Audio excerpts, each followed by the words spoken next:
Que Deus abençoe a sua vida e que você tenha bom ânimo. Que você não perca as esperanças e nem a fé, porque fiel é aquele que prometeu. Se você tem compromisso com Deus, se a sua fé está baseada na palavra de Deus, você está no caminho certo. Prossiga, não olhe para trás. Rompa a barreira que tiver na sua frente. Não importa. Importa em quem você baseia a sua fé. Aonde você está fiado. Aonde você está firmado. Porque se você está firmado no Deus que não se abala, o que vai te parar? Se Deus é por nós, quem será contra nós? E agindo Deus em nosso favor, quem impedirá? Você precisa crer, você precisa confiar e se lançar sem medir esforços, mas com todas as suas forças. Busque a presença de Deus, busque a face de Deus, fale com Deus, adore a Deus, agradeça a Deus, cante para Deus, se relacione com Ele. Ele quer ouvir a sua voz. E aí, já falou com Ele hoje, neste dia? Já falou? Não perca tempo.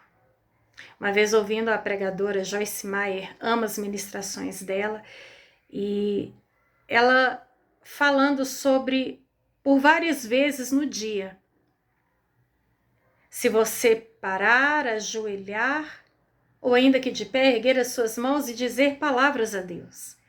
Que seja por alguns segundos, talvez você está no ambiente de trabalho, imagina, se de tempos em tempos você naturalmente vai ao banheiro, e ali naquele momento você ergue as suas mãos e você diz uma palavra de louvor e adoração a Deus.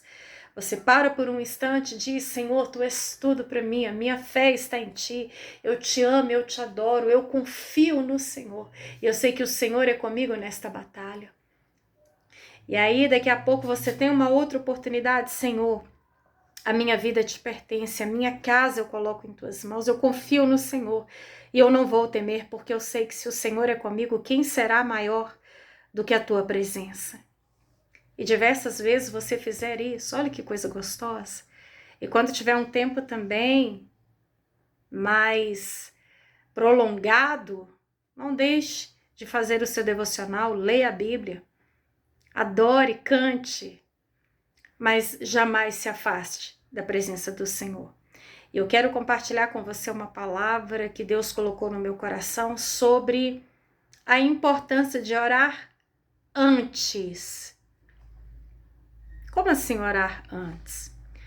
Hoje, conversando com uma pessoa que eu amo muito, e essa pessoa, ela é até da minha família, e conversando com ela decidida, resoluta a tomar uma certa decisão no seu casamento, e eu disse a ela: querida, ore. Ore primeiro e busque a orientação de Deus. O que Deus falar com você, faça. Mas fale com Deus e Deus vai te orientar. Então, o que Ele mandar você fazer, pode fazer sem medo. E ela está tão atribulada, vivendo um momento muito difícil, que ela disse: eu nem sei se é de Deus, mas eu vou fazer porque eu já não aguento mais. E eu mandei um outro áudio para ela explicando: querida, quando você busca a vontade de Deus, Deus não vai mandar você pular no abismo. Deus não vai mandar você tirar a sua vida. Deus não vai mandar você fazer uma besteira, de forma alguma. É por isso que você tem que buscar a Deus, porque o que Deus te orientar, Ele te garante. O que Deus mandar você fazer, pode fazer sem medo, que Ele te respalda. E aí o Senhor me levou a algumas passagens bíblicas sobre a importância de orar antes de tomar qualquer decisão. Orar antes de entrar no relacionamento. Orar antes para ver se é de Deus terminar aquele relacionamento. Orar antes se é de Deus entrar naquela firma. Orar antes se é de Deus sair daquela firma ou até mesmo nem entrar nela. É orar antes de fazer uma viagem, é orar antes de tomar qualquer decisão que seja, se aliançar com alguém, abrir a boca e falar tudo que você está sentindo. Porque melhor do que orar depois é orar antes. Imagina você tem que tomar uma decisão que você não tem noção nenhuma. E aí, de repente, às vezes você vai pelo seu coração, eu tô sentindo de fazer isso, mas não fala com Deus, e aí você faz e dá errado. Aí depois que já fez, Deus me ajuda. Deus, ora aí pra mim, porque a situação aqui tá difícil. Mas o que aconteceu? Eu fiz isso, mas e aí, você buscou de Deus antes? Não, eu achei que era isso e eu fiz. Você entendeu? Que muita decepção pode ser evitada? Que muita provação pode ser evitada? Muito prejuízo pode ser evitado? Eu quero compartilhar com você aqui em 1 Samuel capítulo 23. Eu quero pegar como exemplo Davi. Quando disseram a Davi que os filisteus estavam atacando a cidade de Keila e saqueando as eiras, ele perguntou ao Senhor. Ele orou primeiro. Eu devo atacar os filisteus? E o Senhor lhe respondeu, vá, ataque os filisteus e liberte Keila. Versículo 3, os soldados de Davi, porém, lhe disseram, aqui em Judá estamos com medo. Quanto mais se formos a Keila lutar contra as tropas dos filisteus. Versículo 4, Davi novamente consultou ao Senhor, de novo ele orou, ele foi perguntar para Deus. E Deus respondeu a ele, levante-se, disse ao Senhor, e vá à cidade de Keila, pois estou entregando os filisteus em suas mãos. Davi não é bobo. Antes de ir para a batalha, o que ele fez? Senhor, eu devo atacar o inimigo? E Deus falou com ele, vá, ataque, já entreguei nas suas mãos. Não importa se alguém está com medo, se alguém falou que não vai dar certo, se alguém está jogando palavra contrária, se Deus falou para ir, vai, porque ele garante. É por isso que a gente tem que perguntar antes, porque tem gente que vai para a batalha de peito aberto, totalmente desprotegido, na força do seu próprio braço, e aí na hora que o inimigo cai matando em cima e leva tiro, toma prejuízo, e aí de repente a pessoa cai num buraco, aí ela vai buscar Deus. Deus é misericordioso, sim, mas vai pagar o preço. Vai sofrer as consequências, porque toda ação tem uma reação. Davi, ele era um homem de comunhão com Deus. Ele perguntava a Deus antes. Olha que exemplo maravilhoso em 2 Samuel, capítulo 5, versículo 7. Ao saberem que Davi tinha sido ungido rei de Israel, os filisteus foram com todo o seu exército prendê-lo. Mas Davi soube disso e foi para a fortaleza. Tendo os filisteus se espalhado pelo vale de Refaim, Davi perguntou ao Senhor, devo atacar os filisteus? Tu os entregarás nas minhas mãos?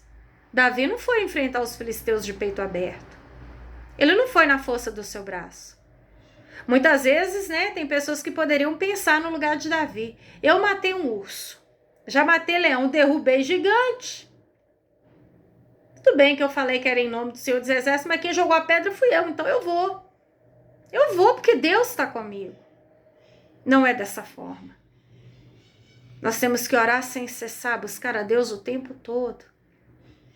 Porque a vitória de ontem foi de ontem e a de hoje. Deus foi comigo para a guerra ontem quando eu busquei, e se eu não buscar hoje? Se Ele quiser, Ele vem comigo, mas Ele faz questão da oração.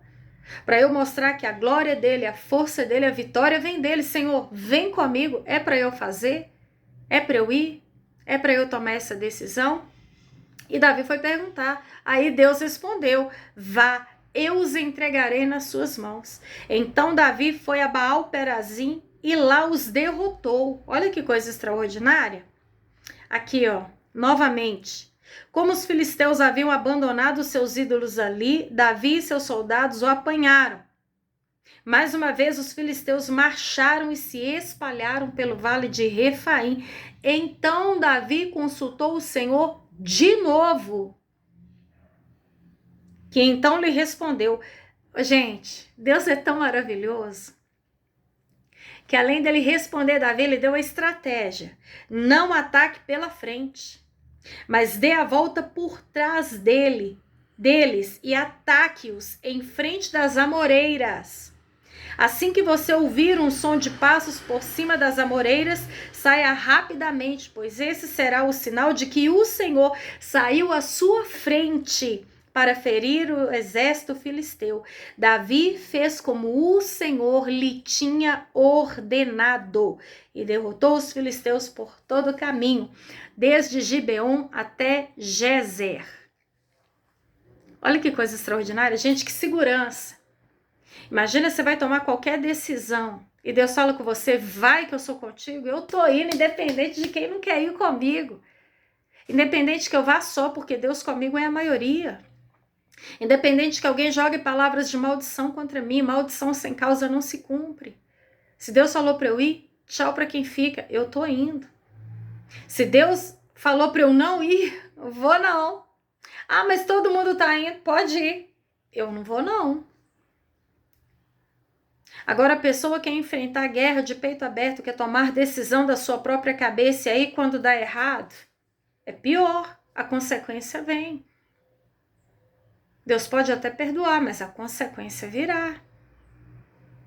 Deus é Deus que dá até estratégia de guerra para aquele que busca a vontade dele. E aí esse mesmo Davi que por 2 vezes ao enfrentar o inimigo, Deus deu a vitória. Porque Deus garantiu que ele poderia ir, que o inimigo já estava nas mãos dele.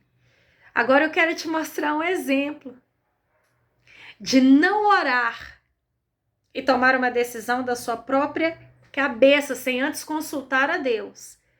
E quem que eu vou usar como exemplo? Davi. Esse mesmo Davi que orou por 2 vezes em cada uma das batalhas e Deus deu a vitória. Vamos lá? 2 Samuel capítulo 11.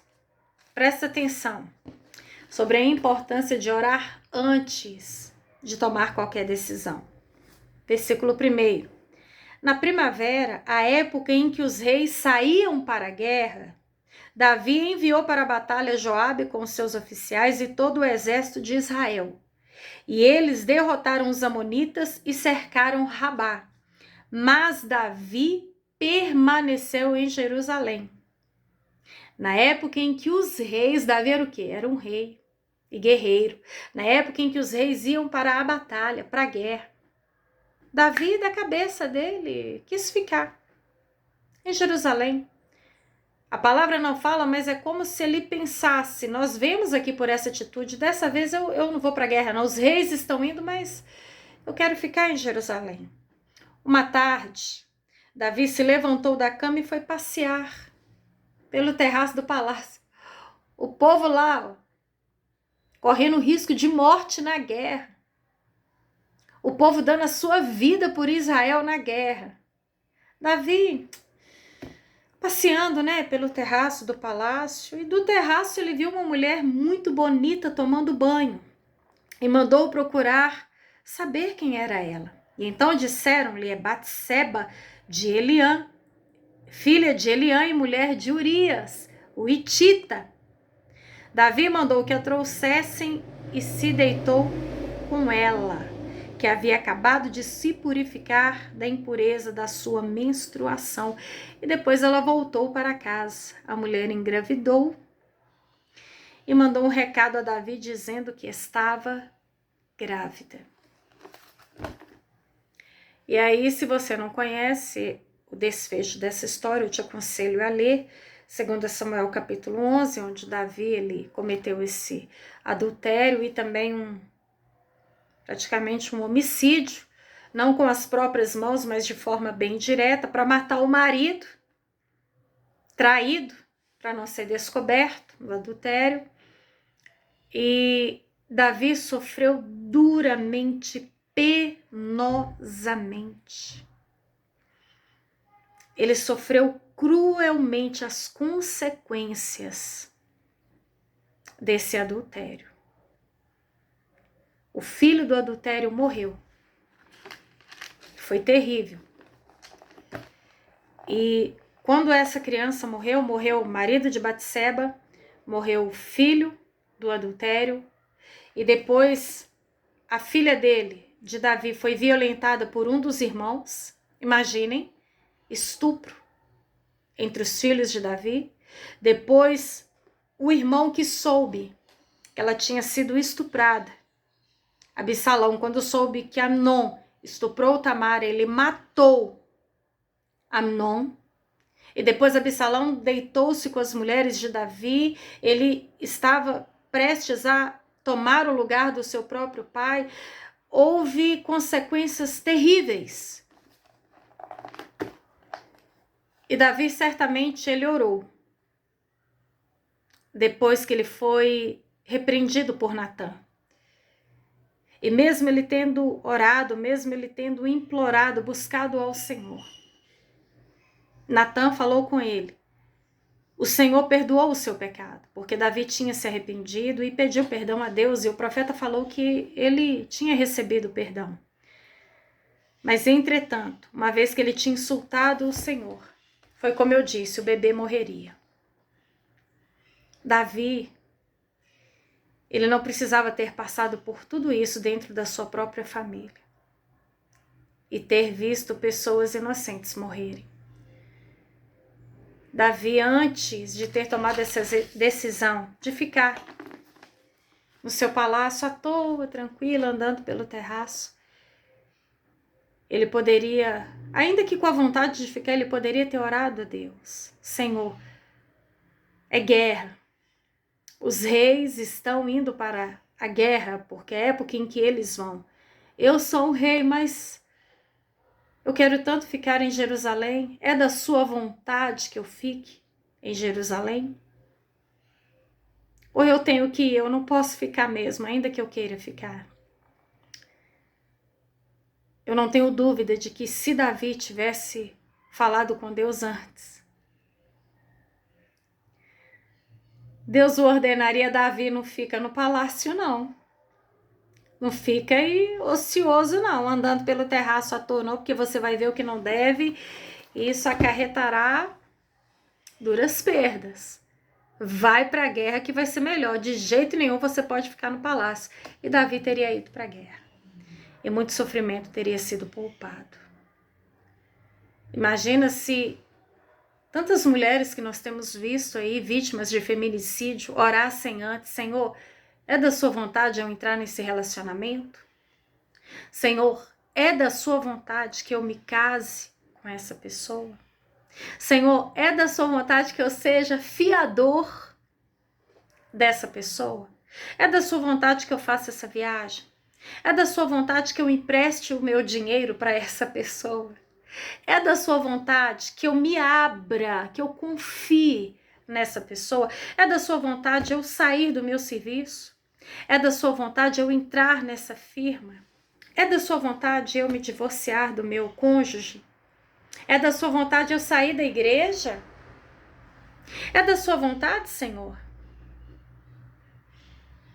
Nós perdemos muito por não orar antes. É melhor você orar antes de acontecer o pior, do que depois que o leite for derramado, você orar com a alma amarga, angustiada, sentindo na carne as dores da consequência de ter sido precipitado. Esse mesmo Davi, que orou e Deus livrou, agiu da sua própria cabeça e o sangue foi derramado. E ele não foi poupado das consequências. Ore. Não faça nada precipitado, porque o único que sabe a consequência das suas escolhas é Deus. Então, se você orar, pode ter certeza que Ele é fiel para te livrar. Amém?